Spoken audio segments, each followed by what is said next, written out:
A model Muslim mother, Sabira, does not grieve but delights in her young son's desire to become soldiers, encouraging them by singing songs that inspire them.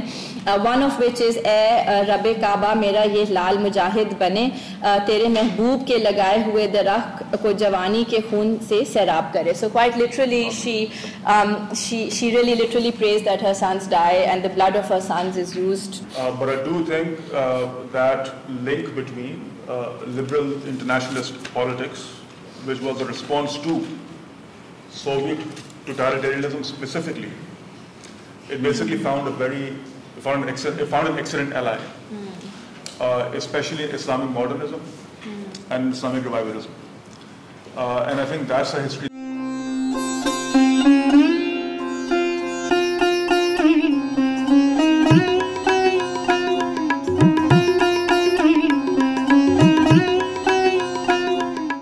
جو ہمارا موضوع ہے اردو اسلام اور سرد جنگ ادبی بیانیے اور نظریاتی لہر، اور جیسے کہ آپ اس عنوان سے اندازہ لگا سکتے ہیں کہ ہم جو بہت ساری جو کنٹمپری جو ٹرینڈز ہیں ابھی بھی ہیں اور جو ان کا ایک تاریخی یا ایک سیاسی پس منظر ہے، خاص طور پر کولڈ وار کے تناظر میں، اس پر بحث کرنے کے لیے یا گفتگو کرنے کے لیے اکٹھے ہوئے ہیں.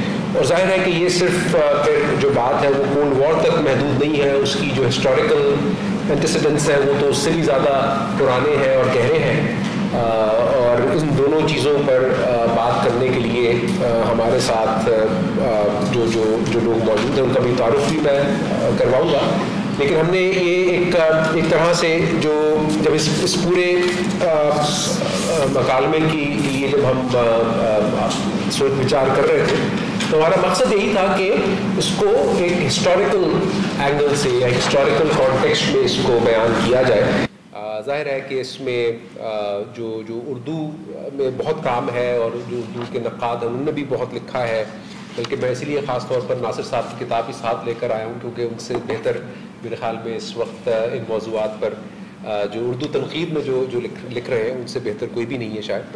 تو لیکن ہم چاہ رہے تھے کہ ایک ہسٹوریکل پرسپیکٹو میں ان چیزوں کو دیکھا جائے، اور یہی آج کی اس تقریب کا مقصد ہے. اور اس میں ہم نو آبادیاتی اور مابعد نو آبادیاتی ادوار میں اردو کے نظریاتی اور ادبی منظرناموں کا جائزہ لیں گے، خاص طور پر سرد جنگ کے دور میں پاکستان میں ادبی بیانی اور ثقافتی پیداوار پر اس کے اثرات کو گفتگو کا موضوع بنایا جائے گا. ہم اردو ادب میں مذہبی اور عسکری تاریخ اور شخصیات کی نمائندگی کو دیکھیں گے، خاص طور پر ان کی رومانوی اور مثالی اور تصوراتی تصویر کشی کو، اور یہ سمجھنے کی کوشش کریں گے کہ کس طرح نوآبادیاتی دور میں ان شخصیات کو ایک مثالی ہیرو کے طور پر پیش کیا گیا جو مابعد نوآبادیاتی دور میں بدل کر ایک نئی تشریح اختیار کر گئی ہیں. مزید برآں CIA کی حمایت سے چلنے والی تنظیمیں جیسے کانگریس فار کلچرل فریڈم نے جنوبی ایشیا میں اردو ادبی رجحانات پر کس طور اثر انگیز ہوئیں، کچھ خاص نظریات کو فروغ دیا اور دوسروں کو حاشیے پر دھکیلا. اس گفتگو کا مقصد عالمی سیاست، ثقافتی اجارہ داری اور اردو ادبی دائرے میں شناخت کی تشکیل کے عمل کو واضح کرنا ہے. تو میرے ساتھ جو شریک گفتگو اس محفل میں ہیں، سب سے پہلے ان کا میں تعارف کرواتا چلوں. ڈاکٹر مریم واصف خان ایک ادبی مورخ ہیں اور اس وقت لمز میں ایسوسیٹ پروفیسر کے طور پر خدمات سر انجام دے رہی ہیں. انہوں نے UCLA میں پروفیسر عامر مفتی کی زیر نگرانی تقابلی ادب کی تربیت حاصل کی.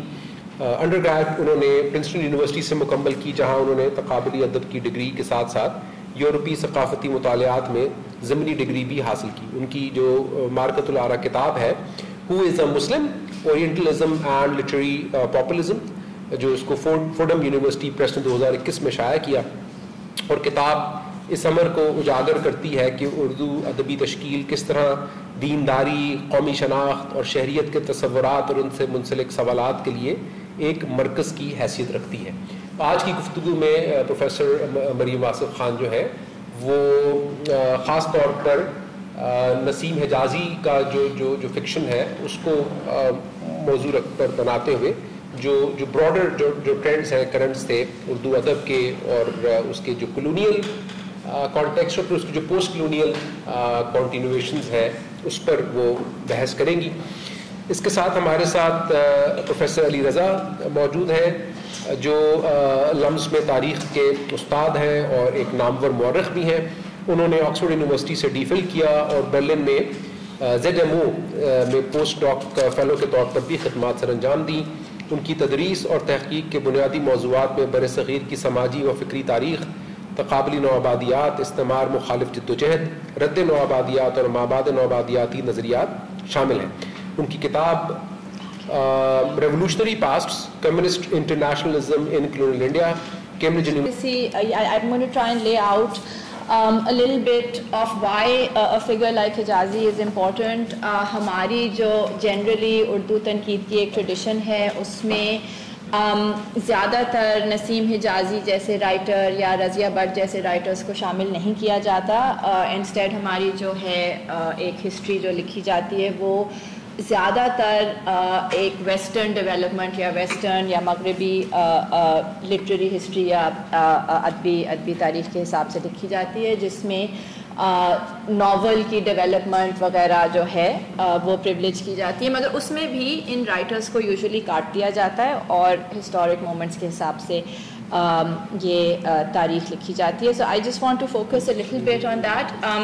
میں حجازی پہ سب سے زیادہ بات میں نسیم حجازی پہ ہی کرنا چاہوں گی.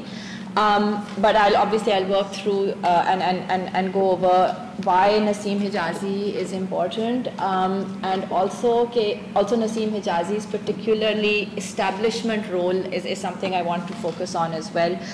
Naseem Hijazi کس سے politically close تھے، وہ ان کی کتابیں کس نے سینکشن کی، ان کی after lives. And I think جب علی رضا بات کریں گے کانگریس فار کلچرل فریڈم کے بارے میں تو it will come together in a sense as to why a figure like Naseem Hijazi is and should be central to our understanding of the way Urdu literature has developed over the last century in particular. So for the most part, I think that the way in which Urdu literary history of the 1930s and 40s is written, considered, is via the All India Progressive Writers Movement. That chapter in Urdu, of course, has been privileged. It has been thought of as a global moment in the history of Urdu literature. Saadat Hasan Manto emerges from this movement. Faiz Ahmed Faiz emerges from this movement.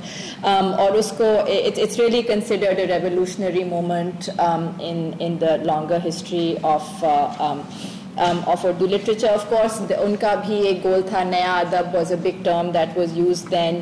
The progressive group جس میں سجاد ظہیر اور احمد علی بھی account ہوتے ہیں، رشید جہان بھی. all of these people saw themselves as somehow representing the common man, representing the cause of the working class, and this was the big rhetoric with which this group was formed, and of course becomes really disproportionately important in the longer history of Urdu prose in particular, but also in poetry. But I don't really want to spend too much time talking about the progressives.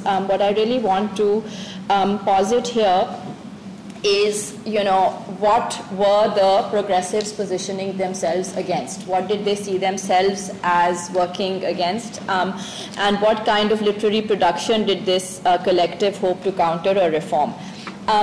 ایک چیز تو بہت clear ہے کہ one thing that was very clear is that they deemed Urdu's poetic tradition very fanciful, so they also kind of cast off the ghazal as for a large part as non-political, as more as too fanciful, not serving the needs of the common man, etc.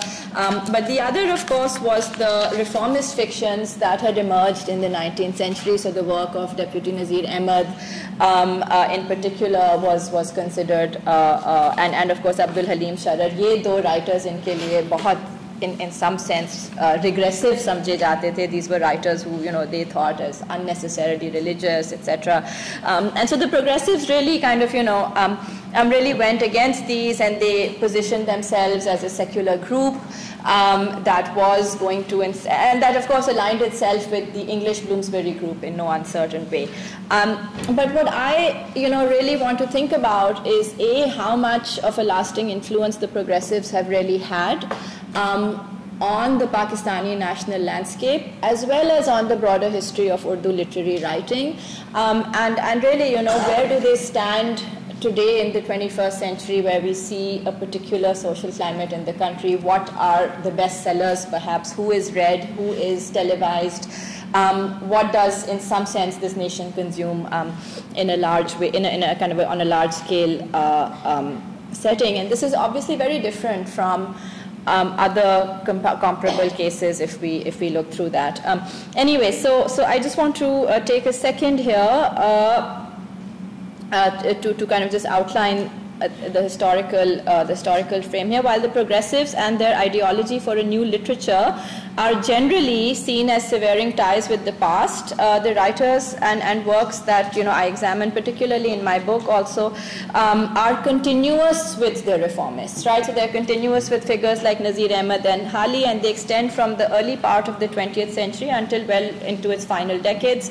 And in this case, there is no rupture or revolt. So the progressives represent a rupture from the reformist moment, which was obviously very deliberate rupture. There was a conference, there are papers saying that we are breaking from the older order. In the case of figures like Rashidul Khairi, Naseem Hijazi, Razia Bhatt, there is a very deliberate effort to remain continuous with the reformists, to in some sense further their their ideas of an emerging Muslim nation, and that's really what I want to talk about a little bit today.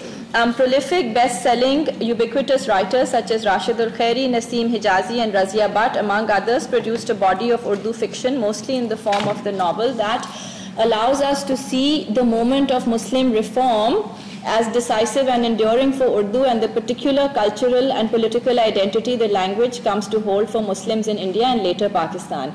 Their predilection for the novel form complicates older arguments that have been made regarding the fact that the Urdu novel is a relatively minor form. Urdu, in fact, has not produced a dominant novel in the way that other literary traditions have. While progressive and associated Urdu writers such as Manto Faiz and Ismat Chughtai garnered well-deserved literary fame both within the subcontinent and beyond by way of their works finding their way into English and gaining scholarly attention in the Euro-American Academy, writers such as Rashidul Khairi, Naseem Hijazi, and Razia Bhatt were official household names even before the creation of Pakistan.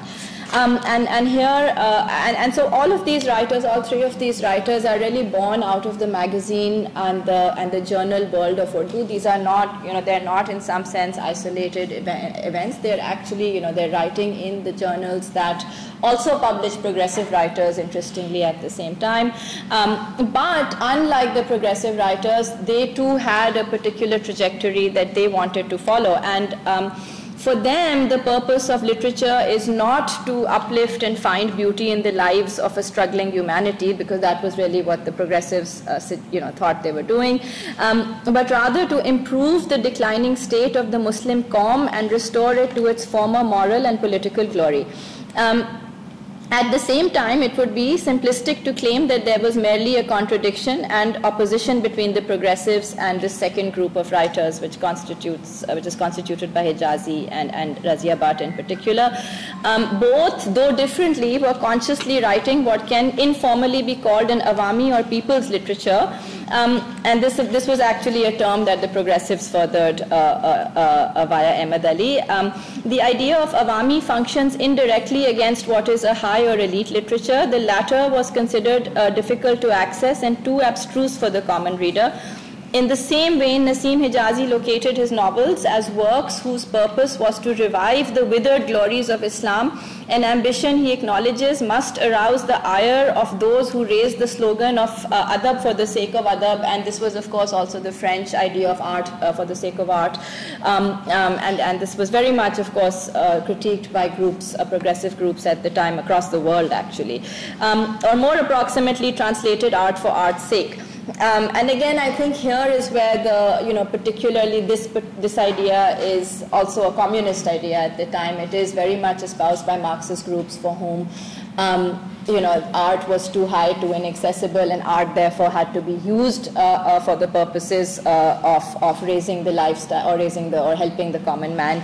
And so both of these groups have the same idea that Urdu literary writing is inaccessible for the common man, and so adab, adab has to be kind of changed into something more purposeful.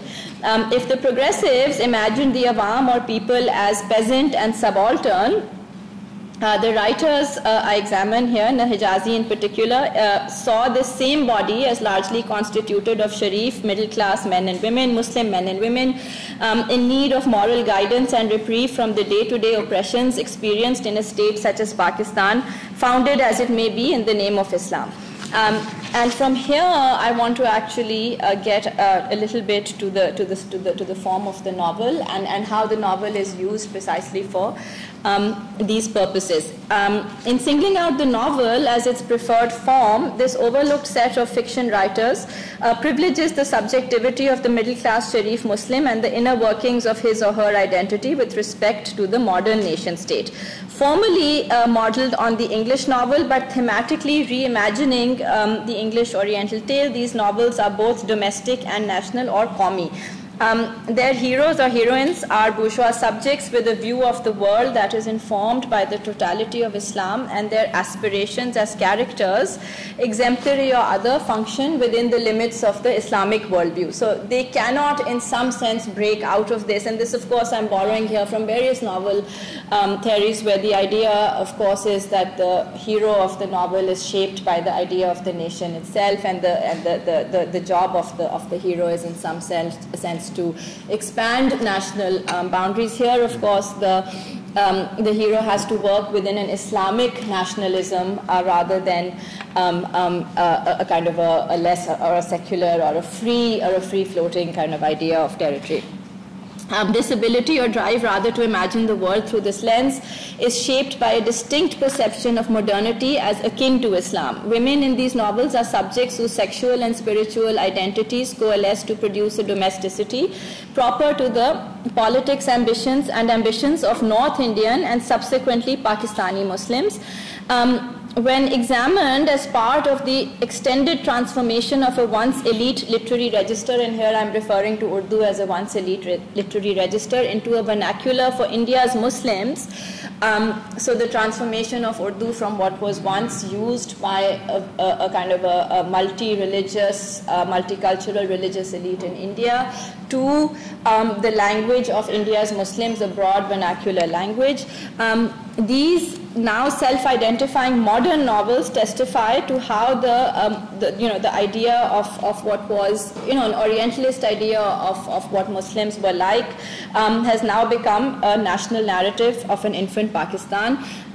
Though directly descended from the earlier generation of reformists, novelists such as Naseem Hijazi and Razia Bhatt internalize and redirect specific Western conceptions of Muslims, which include itinerancy. So, just a little background to talk about how Orientalism in particular imagined Muslims, and just some key kind of conceptions of Muslims were that these were a people who were largely homeless, so they go from territory to territory, and making those territories Islamic. So Muslims had no properly national identity. So once you were Muslim, you ceased to be Arab, or once you were Muslim, you ceased to be Indian. In some sense, Islam is seen as a kind of an upper layer on societies that has, and that of course disrupted many historic formations, and that's really very much an Orientalist conception of Muslims. So itinerancy, they lack origin, and of course Muslims have a despotic nature. So Muslims by nature, demonized democracy. They are marked by these sultan-like characters in earlier English stories, etc., about Muslims. But of course later on we see how the novels of Hijazi and Bhatt actually transform all of these into a new national narrative in which these characters fit very nicely into for a new nation. So I'll just talk a little bit about the novel itself, also the form of the novel, to kind of to locate these figures in a more succinct fashion. So in outlining the political and cultural weight of these works, I borrow from Nancy Armstrong and Edward Said's theorizations of the English novel. In Nancy Armstrong's canonical history of the domestic English novel, the form itself is a political act, whereas in Said's critique of the English novel, he asks us to remember that novels participate in and are part of, contribute to an extremely slow, infinitesimal politics that uphold the national image. A clearer understanding of the rise of writers such as Khairi and Hijazi must acknowledge the increasing influence and Islam-centric rhetoric of anti-colonial intellectuals and leaders such as Abdul Kalam Azad and Maulana Abdul Ala Maududi. Whether we think of the dynamic Azad, who as a young man led the Khilafat or pro-Caliphate movement in India during World War I, or Maududi, the major Islamic political philosopher to emerge from India in the 20th century, the pervasion of a political Islam conceived through and against European terms into literary outputs and popular discourse is far from passive. Thus, anti-colonial, at times even anti-state ideologies that remain a constant feature in the novels of the writers I examine in this chapter are not literary coincidences, but in fact active engagements with Islam and the political imaginaries it inspired in the late colony. And this element of these novels is, I think, what later on in the 60s a figure like Hijazi gains a new life once the new state of Pakistan is made. And I think he is in particular a kind of a recruit of the Congress for Cultural Freedom. And I have an image that I'll share later where we can really see how involved he really was with this project. The fact, the majority of Hijazi's novels are historical in theme, and this is not a deliberate choice. History and the attempts to write a narrative specific for the cause and support of a young Pakistan were as much a project of fiction writers as they were of nationally revered religious figures, Maududi chief amongst them. Historians such as I.H. Qureshi and S.M. Ikram, state actors such as the dethroned and publicly hanged Prime Minister Zulfikar Bhutto, and his nemesis Ziaul Haq, the army general and Islamist dictator. These are all figures who are seeking to, in some sense, provide a history for Pakistan. But these are no ordinary histories that trace the origins of Pakistan onward from the ancient ruins of Mohenjo-daro and Harappa. These histories of Pakistan claim Islam as their beginning and are thus located either outside of the Indian subcontinent in Spain or North Africa, or are recountings of the earliest Muslim conquests of India itself. Hijazi in particular is really, I think, key to this. Hijazi's ambitions took up the mantle of Qaum by turning to the past. His version of a golden Islamic past is vividly covered by the idealized lives and brave conquests of Muslim warriors such as Muhammad bin Qasim and Mahmud Ghaznavi. Concurrent with Hijazi, and I won't talk about Razia Bhatt in the rest of this talk for a large part, but I'm happy to kind of get to this topic in Q&A, is somebody like Razia Bhatt, who published regularly in the conservative Urdu newspaper Nawai Waqt. She published novels at very propitious moments, including 1971 and 1990, both moments of extreme, of course 1971 as a moment marking the repartition of Pakistan, and then 1990, of course, marking one of the one of the greater violent movements in Kashmir, when Benazir Bhutto, of course, goes to Kashmir and says, "Hum 1000 saal ladenge Kashmir ke liye," and that it's in that very moment that Razia Bhatt publishes her novel Watan Ki Beti, which of course we can talk about. A little bit about Naseem Hijazi for those unacquainted with him. Naseem Hijazi he's one of the most celebrated novelists in Pakistan today. He was born in 1914 in Gurdaspur, which was now in Indian Punjab. And of course, he was born Muhammad Sharif. He changes his name to Naseem Hijazi, or the sweet breeze from Hijaz, quite literally. And he then works as a journalist in Pakistan at the time of partition. He becomes the editor-in-chief of Kohistan, which was a conservative daily, which had a huge circulation in Lahore from 1953 to 1963. It was one of the best-read papers in the city, and like predecessor novelists, Hijazi also spent the early days of his career as a journalist at major newspapers and journals, including the literary magazine Zamana, which had also published the work of Premchand. And Hijazi's life and times, let me just add, they gave rise to a particular kind of a nationalist writer. By the late 1930s, the rhetoric of an Islamic Qawm could be channeled into both the domestic affair and an increasingly active political domain, which to a major extent was represented by the formation of the Indian Muslim League, but also by, of course, the rise of Maududi and figures like Azad as well.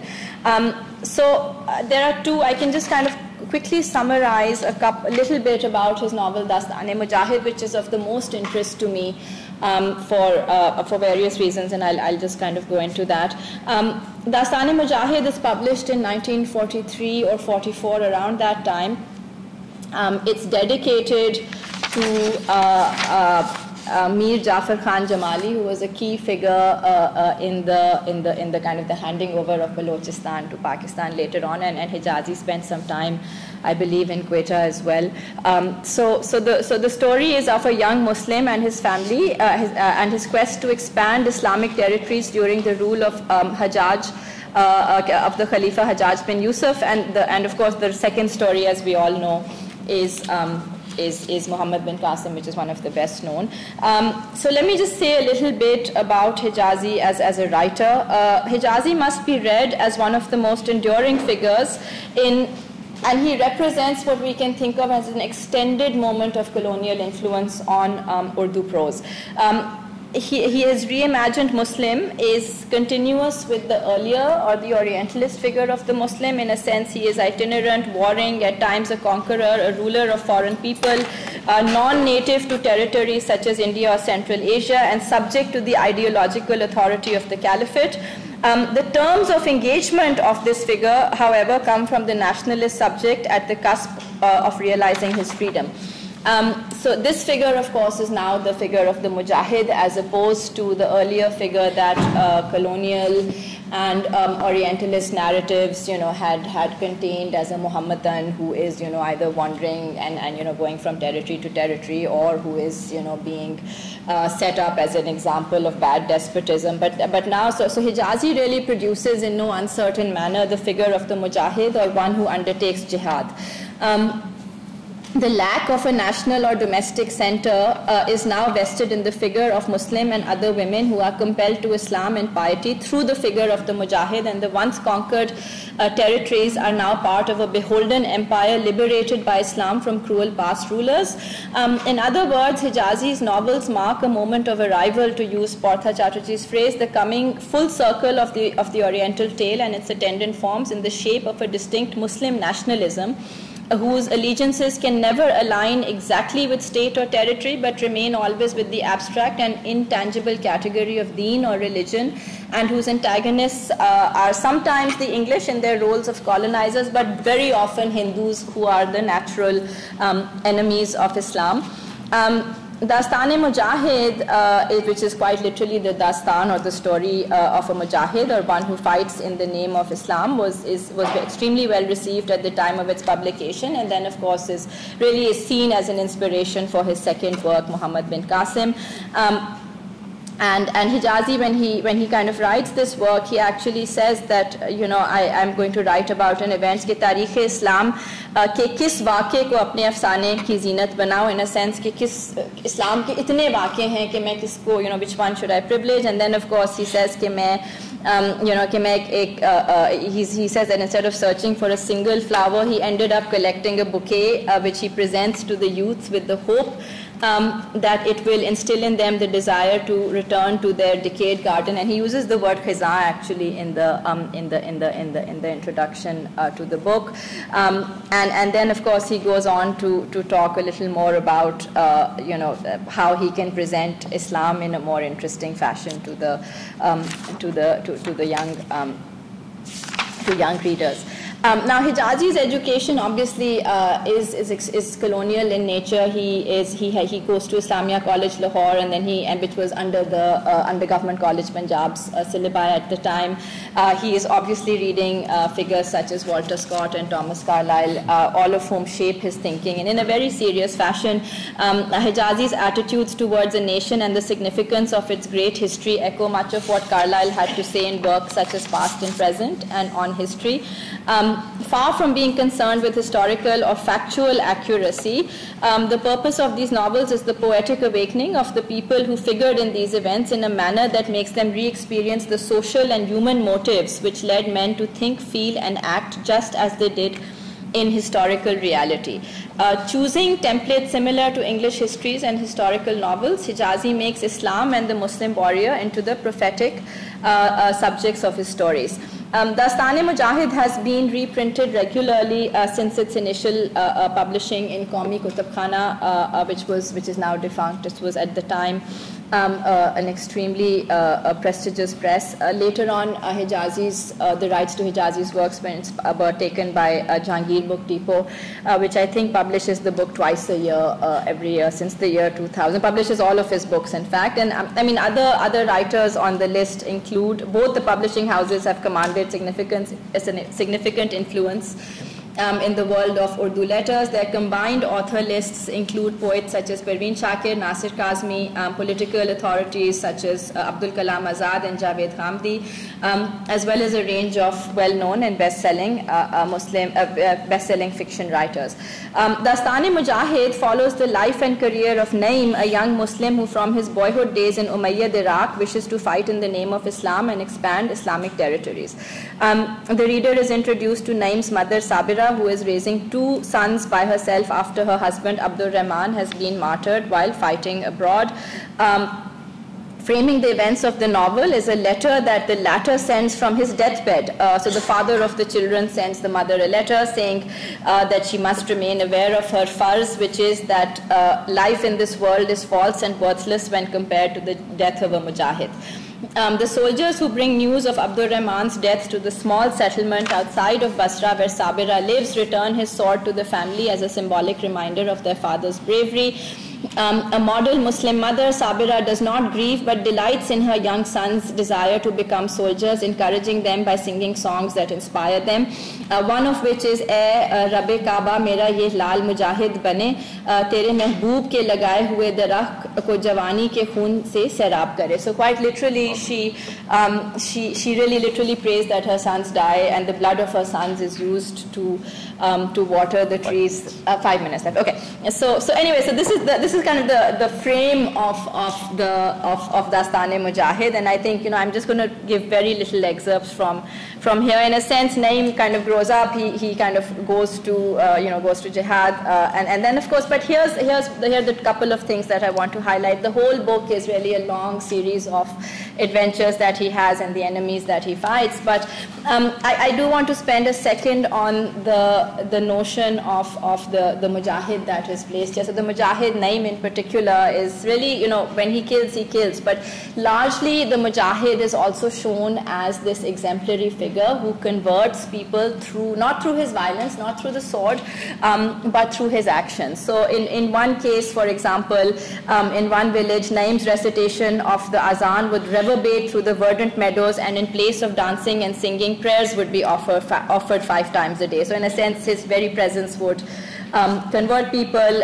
When Naim goes to China as an ambassador to the king, he says that I am not here for riches or power, but I am here to establish a law by which the reach of the strong does not extend beyond that of the weak, and there is no culture of master and slave. And this new law in which there is equality is in fact Islam. Anyway, there's a kind of a range of adventures that one can go over, but there's a couple of things, just to kind of place Hijazi in a broader context for the conversation we're having today. One, of course, is that Hijazi's kind of community by the 50s and 60s onwards is the establishment, is the kind of the higher establishment in Pakistan, in particularly Ayub Khan, Maulana Maududi, and later on Abdul Qadir Khan as well. So I just want one picture from his from that Farhana. This is Hijazi actually meeting Jackie Kennedy when she comes for her visit for the furthering of Pakistani cultural ties, and then she goes to India also. Wahan bhi kitab, I think wo whatever textile ki kitab shayad chhapti or whatever. But this is an important kind of a moment where you can see that this is during Ayub Khan's reign as well. The other couple of things I want to just highlight, and I'll just kind of put these. Farhan, ab aap ye hata sakte hain ya jaise marzi.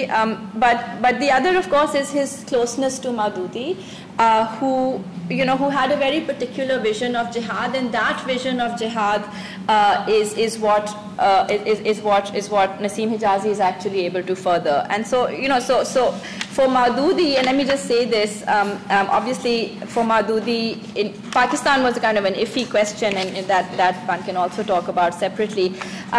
But Maududi was very angry at the notion of jihad that was held by the West. So when he says that the West sees the vision of hordes of religious fanatics, ya mazhabi diwane is what he uses the word, bearing naked swords, unruly beards, with bloody eyes, marching forward, proclaiming Allahu Akbar. Whenever one of them sees a man, he takes hold of him, forces him to recite the kalma at the cost of having his head separated from his body. And he says that this is in many ways a false kind of a characterization. But Maududi is actually is the most fascinating here, where he says that Islam is that revolutionary worldview, wo literally inqalabi nazre o maslak and path that seeks to change the established order of the world, ijtimai nizam, and reconstruct it according to its own ideal and process. Apne nazariya aur maslak se nayi duniya ek banegi. This is Maududi's particular view. And jihad, he says, is the name of that revolutionary struggle and conversion of power that is essential to realizing the work of Islam. And then a little later on, Maududi also blurbs Hijazi's edition of Muhammad bin Qasim, which I just want to read out quickly, and then I'll just read out A.Q. Khan's, and I think I will end there, and Ali Raza will be able to put my slightly disorganized discussion into place. Okay, so this is Maududi's blurb for Hijazi's work. मेरे नज़दीक नसीम साहिब की ये किताबें लिखकर मिल्लत की एक बड़ी खिदमत अंजाम दी है. हमारे नौजवानों और तालीम याफ्ता लोगों में इनकी ज़्यादा से ज़्यादा अशात होनी चाहिए. महज इश्क व मोहब्बत के अफसाने या गुमराह कुन नज़रियात फैलाने वाली नावल पढ़ने के बजाय अगर लोग इन किताबों को पढ़ें तो इनको एक दर्स भी मिलेगा और वो दिलचस्पी भी हासिल होगी जिसके लिए नावल पढ़ते हैं. So this is Maududi, and then finally I just want to take a second to also locate Maududi in the worldview of Abdul Qadir Khan, who was, as you all know, our nuclear scientist, where he also says that after he read Naseem Hijazi, he never read anything else. But he also goes on to say, यूँ तो पाकिस्तान की तामीर में sir Syed Ahmad Khan, कायदे आज़म अल्लामा इकबाल, लियाकत अली खान, सरदार अब्दुल रब निश्तर, राजा साहिब महमूदाबाद, नवाब इस्माइल खान, नवाब बहादुर यार जंग और दूसरे लाखों मुसलमान हिंद का बड़ा हाथ है. लेकिन ये बात नज़रअंदाज नहीं की जा सकती कि नौजवान इस्लाम के दिलों को गरमाने इनकी, this print is also like out of control, गरमाने इनके जिस्म में आग भरने और इनको पाकिस्तान की खातिर सब कुछ कुर्बान करने का जज्बा पैदा करने में नसीम हिजाजी साहिब के नावलों ने जो किरदार अता किया है इसकी कोई नज़ीर नहीं है. इनकी तहरीरों से ये एहसास हो जाता है कि पाकिस्तान के वजूद के ख्वाब व ख्याल या इसके तकाजा से कहीं पहले ये पाकिस्तानी थे.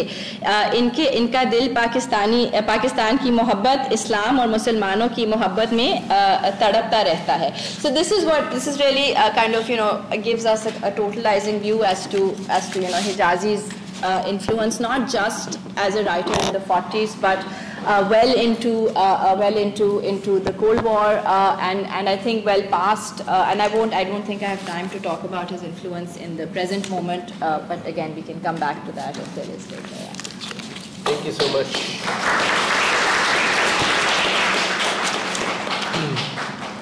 मुझे अपना बचपना याद आ रहा था. मैंने नसीम हिजाज़ी पर कई साल बर्बाद किए. उनके नावल मुझे हिफ्ज़ हैं. और बहुत शुक्रिया जासमी साहब आपका, आपकी दावत का. आप सबका शुक्रिया कि आप आए. और बस इब्तिदा में मैं बस माजरत करना चाहूँगा चूँकि मेरे पास जो वैसे तो पर्चा तो नहीं है, काफ़ी इंस्ट्रक्टेड सी टॉक है. एक वक्त था जब मैंने ये एक किताब के तौर पर शुरू किया था काम, फिर मैं एक और किताब पे लग गया. मगर उम्मीद ये है कि वापस जब ये काम ख़त्म होगा तो वापस जो आज मैं प्रेजेंट करने वाला हूँ उस पर मैं काम शुरू करूँगा. और उम्मीद है कि इससे भी एक किताब निकलेगी. मगर मैं शुरू करना चाहूँगा तरक्की पसंदों से. चलता है. मैं तरक्की पसंदों से शुरू करना चाहूँगा जिनका मरियम ने जिक्र किया था और जहाँ से मेरे काम का आगाज़ हुआ था. और ये मैं बस रिपोर्ट दिखाना चाह रहा था आप सबको.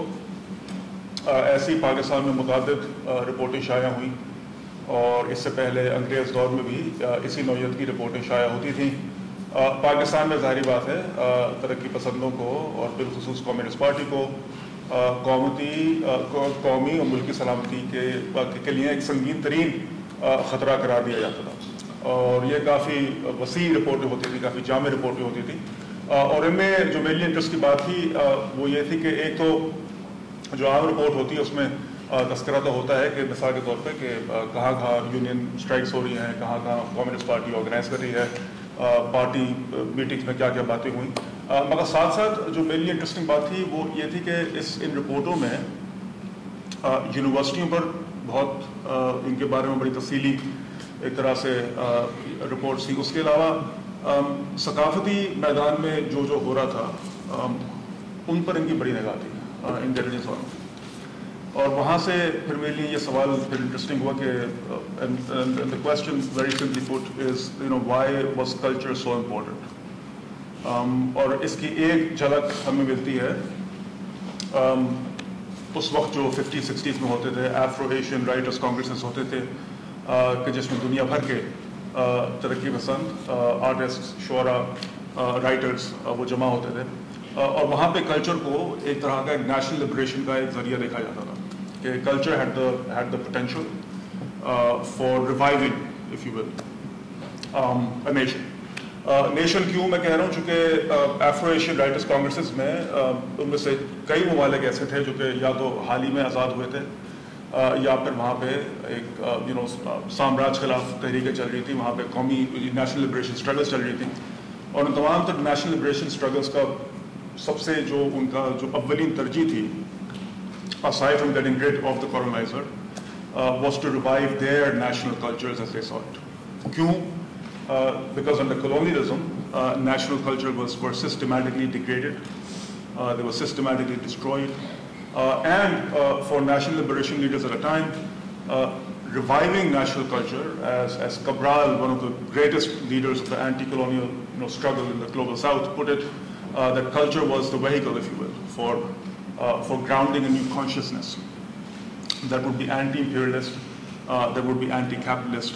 And in fact, as one of the writers from China in the 1961 Afro-Asian Writers Congress put it, it was a question of human revival. That was at stake when it came to the question of culture.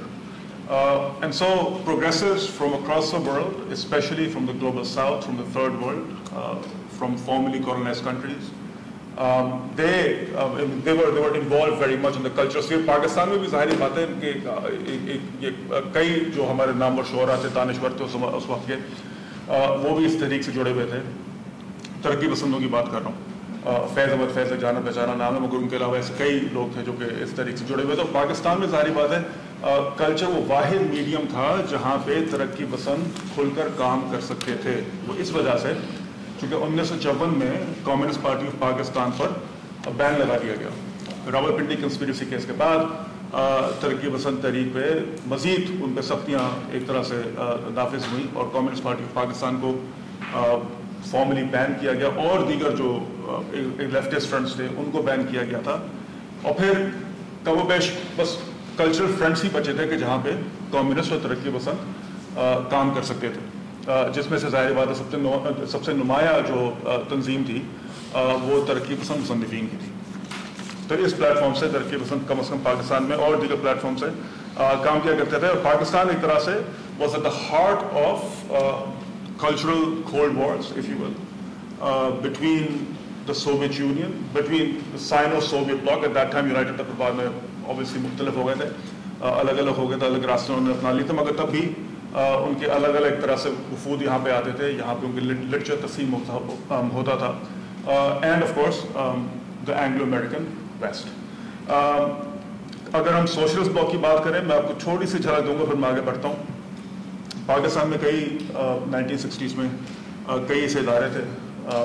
مثال کے طور پہ Pakistan Soviet cultural association, اس کے علاوہ ایک بہت ہی مشہور ادارہ ہوتا تھا کراچی میں فرینڈشپ ہاؤس کے نام سے, جس کا فارمل نام ہوتا تھا Russian centre for science and culture, کہ جہاں روسی زبان کی کلاسز دی جاتی تھیں, ریگولر کانفرنسز ہوتے تھے, سمپوزیمز ہوتے تھے, فیئرز, اور سب سے اہم وہاں سے لٹریچر تقسیم ہوتا تھا جو کہ روس میں چھپا کرتا تھا. اس کے علاوہ لاہور میں پاک چین دوست سوسائٹی, پاک چائنا کلچرل ایسوسیشن اور دیگر جو مراکز تھے اس نوعیت کے وہ کام کیا کرتے تھے. اور ان کے ساتھ ساتھ ایک بہت بڑا سرکٹ تھا, ایک نیٹ ورک تھا کہ جہاں پہ ترقی پسند لٹریچر جو تھا وہ ڈسٹریبیوٹ وہ سرکولیٹ ہوتا تھا. بچہ غلطی ہو گئی, معاف کیجیے گا, میں اپنے ساتھ وہ لانا بھول گیا. چند کتابیں ہیں میرے پاس, آج بھی آپ جائیں گے نالگلی کے بک بازار میں آپ کو مل جائیں گی بآسانی. کتابیں جو کہ چھپا کرتی تھیں ماسکو میں, اور ماسکو میں چھپتی تھیں by at that time the world's largest publishing house. In fact it could probably be the largest publishing house in human history. It went by the name of Progress Publishers, اور Progress Publishers کم و بیش دنیا کی ہر زبان میں وہ روسی ادب اور روسی جو سیاسی تحریر ہوتی تھی وہ چھاپا کرتے تھے. میں آپ کو مثال دوں کہ 1958 میں یونیسکو نے, جو اقوام متحدہ کی تنظیم ہے, یونیسکو نے ان کے اندازے کے مطابق 4 of the 10 most translated authors in the world at that time were Soviet. Vladimir Lenin پہلے نمبر پہ تھے, لیون ٹولسٹوئے تیسرے نمبر پہ تھے, گورکی چوتھے نمبر پہ تھے, چیکوف 8ویں نمبر پہ تھے, کارل مارکس خیر سے 9ویں نمبر پہ آتے تھے, اور بائبل 6 نمبر پہ تھی, اور شیکسپیئر غالباً 7ویں نمبر پہ تھے. So that just gives you a sense of the scale, if you will, of Progress Publishers. They're global in some ways, translation and publishing reach. And these were, of course, accompanied by, as I mentioned, numerous cultural events that were organized by the Soviet Embassy and the Chinese Embassy in Pakistan. اور اس طرح سے میں ایک طرح کا آپ کے سامنے ایک منظر پیش کرنا چاہ رہا ہوں جو کہ شاخسانہ ایک طرح سے of time when progressive literature and progressive in some ways cultural events were very much part of the cultural landscape in Pakistan. لازمی بات ہے دوسری طرف سے بھی ایک رسپانس تھا. اور یہ جو میرے پاس 10-15 منٹ ہیں باقی میں اس کے بارے میں بات کروں گا, اور یہ میں یہاں سے بات شروع کروں گا ایک تنظیم سے جس کا نام تھا کانگریس فار کلچرل فریڈم. اگر آپ نے نہیں سنا ہو تو یہ تنظیم 1951 میں برلن میں اس کی بنیاد رکھی گئی. And at that time, this was, if you will, a gathering of some of the most prominent intellectuals in the world, including, most importantly, Soviet dissidents.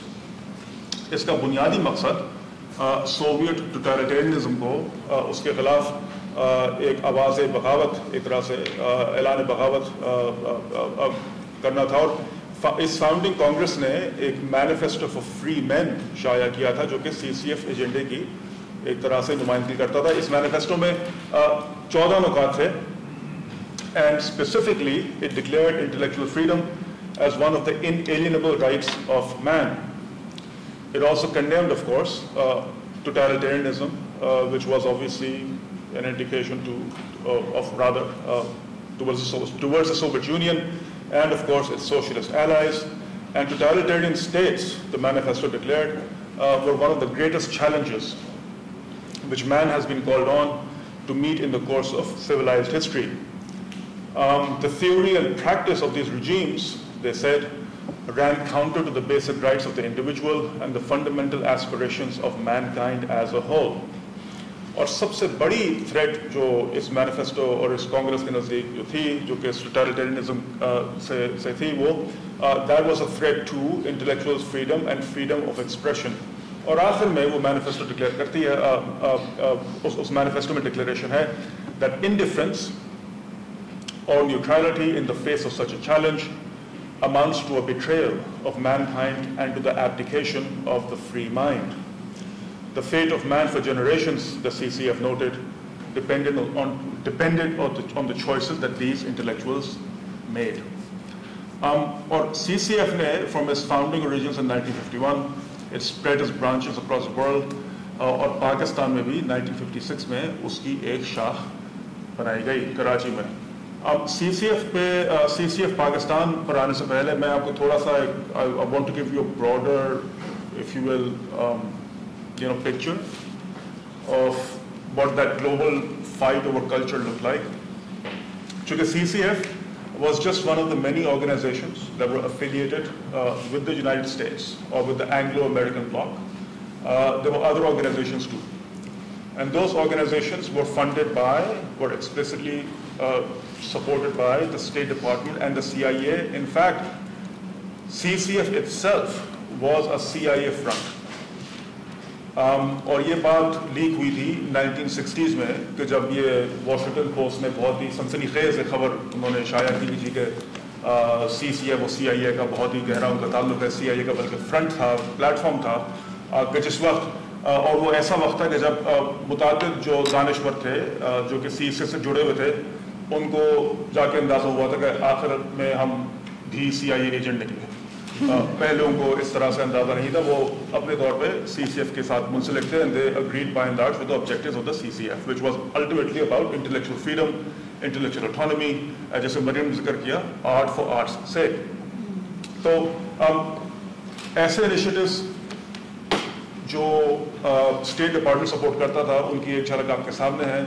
In the 1950s, for example, the CIA sent basically tours of especially black jazz musicians. وہ اور بات ہے کہ jazz music کی صنف جو ہے وہ there was predominantly kind of founded by and dominated by African Americans. مگر ان کو آپ کے سامنے لوئی آرمسٹرانگ شاید تاریخ کے مشہور ترین جیز پلیئر وہ ہے, اور یہ پوسٹرز ہیں ان کے ٹرپ کے جو کہ بیروت میں آرگنائز کرایا گیا تھا. اس کے علاوہ کراچی میں بھی ایک بہت ہی مشہور ایک آئے تھے جیز میوزیشین, ان کا نام ڈیزی گلسپی تھا 1956 میں. اس کے 2 سال بعد ایک اور بہت ہی مشہور جیز میوزیشین کراچی تشریف لائے تھے, ان کا نام ڈیوک ایلنٹن تھا. انہوں نے بھی آ کے کراچی میں پرفارم کیا تھا, اس کے بعد وہ ڈھاکہ روانہ ہو گیا تھا. اگر آپ اس تصویر میں جو آخری جو تحریر ہے اس میں لکھا ہوگا کراچی پاکستان 1956, یہ ان کا ٹور تھا بیسکلی جو کہ کراچی میں ہوا تھا. اچھا, اب سوال یہ بنتا ہے کہ why is the United States patronizing and funding and supporting these tours? ایک اس کی بنیادی وجہ یہ تھی کہ at the time of the Cold War, one of the key planks in Soviet propaganda against the United States was that کہ بات تو یہ کرتے ہیں لبرلزم کی اور نیشنل لبریشن کی, مگر ان کے حال امریکہ میں جو سیاہ فام جو قوم ہے اس کا حال جو ہے وہ ناقابل برداشت ہے. اور سوویت پروپیگنڈا میں باقاعدہ طور پر پوسٹرز چھپتے تھے, پوسٹ کارڈز چھپتے تھے, اسٹیمپس چھپتے تھے which commemorated famous African American figures who were obviously subject to vicious racism in the US at the time. اور امریکہ کے لیے بیسکلی یہ ٹورز بڑے اہم اس لیے تھے چونکہ ان کو ظاہری بات ہے کہ امیج ایک جو اسپریڈ کرنا تو یہ تھا کہ جی ہمارے یہاں حالات اتنے خراب نہیں ہے, دیکھیے یہ ہمارے نمائندے ہیں اور یہ اس طرح سے دنیا بھر میں جا رہا ہے. اور اس لیے ڈیزی گلسپی اور ڈیوک ایلنٹن اور لوئی آرمسٹرانگ جیسے جو نامور جو لوگ تھے جیز انڈسٹری میں وہ انہوں نے ٹورس کی دنیا میں بالخصوص اور پاکستان میں بھی. ایک اور وجہ بھی تھی اور یہ وجہ بڑی انٹرسٹنگ ہے. یہ وجہ تھی because jazz music amongst other artistic expressions was also seen as a response to the influence of Soviet socialist realism as an artistic genre. میں آپ کو اس کی مثال دیتا ہوں. مریم نے بات کی ترقی پسندوں کی, اور ترقی پسند جو افسانے تھے ان کا بنیادی مقصد ہوتا تھا کہ جس طرح سے پی ڈبلیو کا مینیفیسٹو تھا اس میں لکھا تھا کہ the purpose of literature is to portray, if I remember correctly, is to portray the socio-economic reality as it exists, as a way of transforming society. That was fundamentally what the PWA's literary task was. اور ایسے بے شمار افسانے پر چھاپے گئے اور لوگوں نے لکھے کہ جس میں ملک را جانن لے لیجیے اور دیگر, آپ سجاد ظہیر صاحب لے لیجیے اور دیگر ایسے نامور لکھاری ہیں جنہوں نے اپنے وقت میں انہوں نے ایسے افسانے لکھے, تحریریں لکھی کہ جس میں انہوں نے اپنے طور پر اس جو معاشرے کی ایک طرح سے اگلینس تھی اس کو انہوں نے ڈپکٹ کیا تھا. And they were inspired, obviously, they were profoundly inspired by socialist realism as an artistic genre, جو کہ جو کہ روس کو ہیں اور سوویت یونین میں ہوا تھا. اور یہاں پہ روس میں کم از کم مثال کے طور پہ یہ اس قسم کے this was regular like Soviet art, socialist realist art, representing the working men and women of the Soviet Union. There were other posters too, but that gives you a sense of what this art was all about. And the CIA at the time in the 1950s and 1960s, CIA کو join کیا تھا 1948 میں, جو کہ موما جو بہت بڑا museum ہے of modern art new York میں, جو اس کے ڈائریکٹر تھے انہوں نے CIA کو جوائن کیا تھا. اور ان کے زیر نگرانی CIA کا ایک پروگرام ڈیولپ ہوا تھا کہ which sought to promote other artistic forms as a response to Soviet socialist realism. And one artistic genre that it supported and patronized was the genre of abstract expressionism. یہ ایک اور یہ ہے Soviet socialism realism کی ایک اور تصویر ہے, رائٹ, اس کا ایک اور امیج ہے. اور جو CIA نے اس کے جواب میں جو صنف متعارف نہ سے متعارف کرائی بلکہ اس کو سپورٹ بھی کیا, اس کو پیٹرنائز بھی کیا, دنیا بھر میں اس کو مقبول کرایا, that was a synth known as I said, abstract expressionism, جس کی مثال looks like this. اور پھر سے میں کانٹراسٹ دینا چاہوں گا ان دونوں کے بیچ میں. So that's a kind, and again why and how does that link to jazz? Why? Because jazz as a musical expression, it disobeyed structure, it was more fluid, it disobeyed conformity. اس میں improvisation بہت زیادہ تھی, اس میں ایک طرح کی fluidity ہے, right? اس میں ایک refusal ہے to take certain positions, to like draw fixed boundaries, to have a fixed depiction of the world, جو کہ آپ کو Soviet socialist realist poster سے ملتی ہے. And it was more of a free flowing, fluid, abstract expression of depiction of the world, and so that's why jazz was also that preferred, if you will, artistic genre, and of course alongside abstract expressionism that was supported by, that was actively patronized by the CIA. اگر آپ کو اس کے بارے میں کتاب پڑھنی ہے, بہت ہی عمدہ کتاب ہے, and the book is called Who Paid the Piper. اور اس میں effectively what that says is that abstract expressionism اور surrealism اور دیگر جو artistic genres ہیں وہ بھی ایک CIA کی سازش ہے. مگر آگے بڑھتے ہوئے, so that was a context, if you will, in which the CCF basically, not only was the CCF founder, but the CCF took root. And this is one booklet that comes out from CCF Pakistan, as is mentioned. It was established in 1956. اس وقت کے بہت ہی نامور دانشور جو پاکستان میں تھے, اس سے جڑے ہوئے تھے. سی سی ایف پاکستان کے اس وقت کے چیئرمین, ایک اس کی شاخ کراچی میں تھی, دوسری شاخ اس کی ڈھاکہ میں تھی, پھر بعد میں لاہور میں بھی ایک شاخ کی بنیاد ڈالی گئی. اس کے چیئرمین اے کے بروہی صاحب تھے, اور دیگر جو نامور جو حضرات ان سی سی ایف کے ساتھ جڑے ہوئے تھے ان میں ڈاکٹر محمود حسین. یہ وہ محمود حسین ہے جو کہ پاکستان کے ایجوکیشن منسٹر تھے, اور مزے کی بات یہ ہے کہ ان کے بھائی وہ ہندوستان کے صدر تھے, ذاکر حسین. یہ بھی بہت ہی زبردست ایک مزے کی کہانی ہے. اور بھی دیگر اشخاص تھے, بالخصوص پروفیسر عبدالسلام صاحب بھی اس کے ایڈوائزری بورڈ پہ تھے, پروفیسر ایم شریف اور دیگر جو نامور دانشور تھے اس وقت کے, وہ سی سی ایف سے منسلک تھے. اور یہ میں کہتا چلوں کہ ایک طرح سے جب ہم کہتے ہیں کہ سی سی ایف ایک سی آئی ایف فرنٹ تھا, میں پھر سے دہرا دوں, اس کا یہ مطلب نہیں ہے کہ جتنے بھی دانشور سے جڑے ہوئے تھے وہ سی آئی اے ایجنٹ تھے. ان میں سے کئی جو تھے they were profoundly, in some ways, if you will, alienated from and opposed to what they saw as the intellectual and ideological conformity of Soviet and basically progressivist literature. Right? Unke nazdeek, this was basically an insult to literature and art, which was to restrict it for some kind of utilitarian or functionist purpose and to make it part of a political agenda. So, they were there for other reasons as well, is what I'm suggesting. اب آپ پوچھیں گے کہ سی C F Pakistan کے کیا ان کی مصروفیات تھیں، تو کافی ایکٹیو تنظیم تھی. ایز اے سیٹ کہ ان کا نہ صرف کام یہ تھا کہ ایک بنیادی کام تو ان کا یہ تھا کہ جو امریکہ سے اور برطانیہ سے اور جو فری ملک تھے یورپ میں، وہاں سے لٹریچر جو تھا وہ پاکستان میں سرکولیٹ ہوتا تھا. میں بھی میں آپ کو مثالیں دکھاؤں گا. اس کے علاوہ ٹرانسلیشن میں بڑی بات ہوتی تھی، ٹرانسلیشن میں باقاعدہ ورک شاپس ہوتی تھی، کانفرنسز ہوتی تھیں. There was a lot of investment put towards works in translation. Why? Because Progress publishers at that same time were also investing like a huge amounts of money in translating Soviet works of art and literature for a Pakistani audience, or at least an audience that read Urdu and other related languages. مگر جو اہداف ہیں سی C F کے وہ بڑے میرے لیے دلچسپ تھے، اور ایک ان کا ہدف جو تھا، and here I will quote if I may, one objective was to provide an antidote to extreme collectivism. اور اب میں اس کی تشریح اس طرح سے کروں گا کہ ایک ان کا ہدف تھا، اور جو بار بار جن موضوعات پہ جو سیمینار کنڈکٹ ہوتے تھے، ان موضوعات میں سے ایک موضوع ہمیشہ بار بار ابھر کے آتا تھا، and that was to highlight the positive role of religion in combating the atheistic principles of communism. اور اس وقت یہ ایک بہت ہی بڑی انگزائٹی تھی، نہ صرف سی سی ایس سے جڑے ہوئے دانشوروں کی مگر ریاست کی بھی. بارہا جیسے جو رپورٹ میں نے آپ کو پہلے دکھائی تھی، the Communist Party of West Pakistan in action. It sounds like a very thrilling report because there was no action. Communist Party جو تھی کافی حد تک مدبی بھی تھی، مگر ان کا ہمیشہ ان کا انگزائٹی یہ رہتی تھی کہ بالخصوص کہ یونیورسٹیوں میں طلباء کیا باتیں کر رہے ہیں.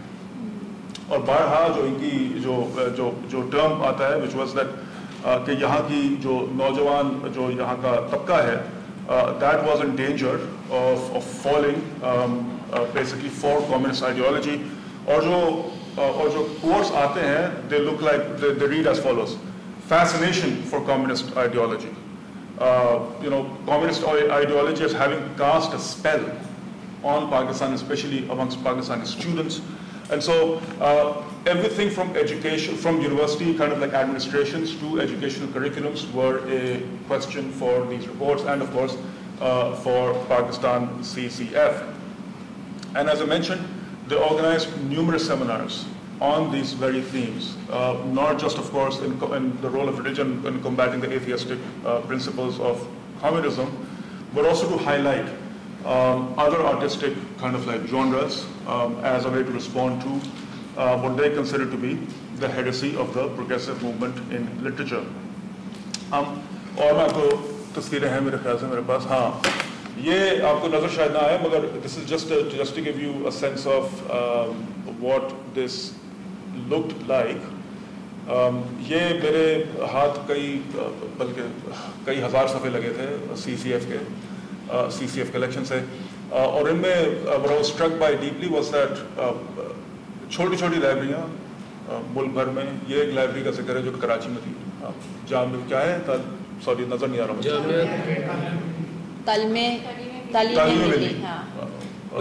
بلیر میں. یہ اس کی بنیادی میرے خیال سے انہوں نے رکھی تھی محمود حسین صاحب نے. مگر بہرحال ان کے جو لائبریرین ہیں وہ لکھ رہے ہیں، ایک خط لکھ رہے ہیں جو کہ سی سی ایف کے صدر تھے اس وقت، آئیون کیٹس کو، اور کہ جی آپ ہمیں کتابیں بھیجیں. اور ساتھ میں میں نے فہرست لگائی ہے ان کتابوں کی جو کہ ان کو بھیجی گئی تھی، جس میں اگر آپ، اور یہ بہت بڑی، یہ کئی سینکڑوں کتابیں ہیں، اور ان میں سے بس میں نے ایک جھلک دی ہے آپ کو. And what these books look like are basically books that are critical of the Soviet Union on various fronts. Literature that is not aligned with progressives or progressivist tendencies, and of course similar genres. What else can I say? Numerous academics were also invited by the CCF Pakistan. to speak about, especially, Islam and the glory of Islam and all the rest of it. And of course, booklets like these were explicitly published. Right? اور یہ CCF Pakistan کی booklets تھیں. بلکہ CCF Pakistan کی مزے کی بات یہ تھی, سوری تھوڑی سی سوری میں ایک ٹینجنٹ پہ جا رہا ہوں, مگر the CCF Pakistan was also a key node in the further distribution and circulation of books to other Muslim countries. Indonesia, for example, Egypt, and Pakistan was the site where books that were critical of the Soviet Union, especially from an Islamic perspective, were published in English and then circulated to, as I mentioned, other Muslim majority countries like Indonesia, Malaysia, Egypt, and so on. So in that sense, Pakistan was a key node in this global fight against communism and the influence of socialism across the world. ساتھ ساتھ میرے پاس 5 minute ہے, صحیح ہے, بس 5 minute ختم کر رہا ہوں. ساتھ ساتھ اور بھی ایسے ادارے تھے CCF سے منسلک, اور CCF کے بارے میں اور بھی بات کر سکتا ہوں اگر آپ چاہیں تو in the Q&A. مگر ایک اور تنظیم جس میں ختم کرنا چاہوں گا, which I think links very well with what Maryam spoke about, was an organization known as the Franklin Book Program. یہ بہت بڑی ایک تنظیم تھی, and again is founded around the time of the CCF. 1952 میں اس کی بنیاد رکھی گئی تھی, and the Franklin Book Program, as far as we know, published more than 3,000 titles and 50,000 volumes, which were mostly translations of books that were published in English. And again, this is the mirror image of Progress Publishers that worked from Moscow. اس کے متعدد اس کے basically اس کے pattern of فنڈرس تھے, including of course Rockefeller Foundation, Ford Foundation, and I've yet to see the papers, their papers in Ford, in the Rockefeller Foundation and so on. That's for a future kind of like trip that I have planned. But the declared objectives of the Franklin Book Programs were, and I quote, to strengthen the position of the US in the free world and to preserve world peace, increase the foreign distribution of American books, and of course to help the peoples of the Middle East and thus to further the welfare of humanity. اس کے متعدد اس کے دفاتر جو تھے دنیا بھر میں پھیلے ہوئے تھے. اگر میں صرف افریقہ اور ایشیا کی بات کروں تو اس کا پہلا دفتر جو اس کی بنیاد ڈالی گئی تھی قاہرہ میں, ایجپٹ میں 1953. اس کے بعد تہران میں ان کا دفتر کھلا. اس کے بعد Tabriz, Kabul, Beirut, Baghdad, Lahore, Dhaka, Jakarta, Kuala Lumpur اور سنگاپور اور ایسے متعدد ان کے دفاتر انہوں نے وہاں پہ اور دیگر شہروں میں انہوں نے کھولے. اور انیشلی جن زبانوں پر ان کا فوکس تھا وہ تھی عربک, پرشین, بھاشا انڈونیشیا, اردو اینڈ بنگالی, اور انہی زبانوں میں پھر انہوں نے انسائکلوپیڈیاز بھی انہوں نے چھاپی. بعد میں انہوں نے مزید زبانوں میں اپنا لٹریچر چھاپنا شروع کیا, اور پھر انہوں نے دفاتر اپنے ایکسپینڈ کیے, and they went all the way to East Africa and West Africa and so on. And that's how the Franklin Book Program became to be a huge part of not just the global south in terms of its literary reach, but also of course in Pakistan. Pakistan میں انہوں نے بالخصوص چند جو ایک طرح سی جو printed books تھیں ان کو بہت انہوں نے پروموٹ کیا تھا. ایک بہت ہی اچھا پیپر تھا, قاسم پتہ نہیں کب چھپے گا, جو میں نے ایک وقت ریویو کیا تھا, and that paper was on the circulation, the translation of a particular novel, or rather a set of novels, and its circulation in Pakistan, and that novel was this. تو یہ ایک بڑا مشہور ناول ہوا ہوتا تھا صلاح الدین ایوبی کے حوالے سے, crusades per, The Flame of Islam, جو کہ ہیرلڈ لیمب ایک امریکن ایک رائٹر تھے, انہوں نے چھاپا تھا. اور اس کی پھر متعدد ایڈیشنز, متعدد ٹرانسلیشنز پھر فرینکلن بک پروگرام کے تعاون سے اور ان کی فنڈنگ سے یہاں پہ پھر سرکولیٹ ہوئیں اور شائع ہوئیں.